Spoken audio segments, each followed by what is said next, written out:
మరచిపోయిన సంపదతో నిండిన మురికి అటకపై ఎఫెమెరా అని లేబుల్ చేయబడిన పాత షూబాక్స్పై మియా పొరపాటు పడింది.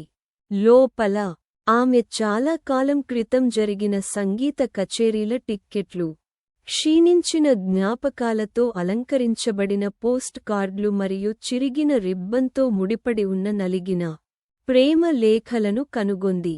ప్రతి పెలుసుగా ఉండే ముక్క నవ్వు మరియు కోరికతో కూడిన కథలను గుసగుసలాడుతుంది.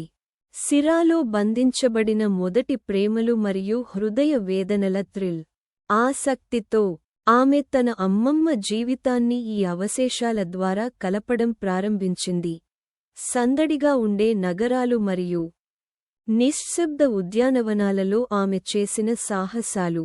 మియా 2 పేజీల మధ్య నొక్కిన ఒక సున్నితమైన పువ్వును పట్టుకున్నప్పుడు, ఈ క్షణాలు క్షణికమైనవే అయినప్పటికీ, వాటి ప్రతిధ్వనులు ఆమె హృదయంలో నివసించాయని ఆమె గ్రహించింది. కాలక్రమేణా ఈ ప్రయాణం ద్వారా ప్రేరణ పొందిన మియా తన స్వంత ఎఫెమెరాను సృష్టించాలని నిర్ణయించుకుంది.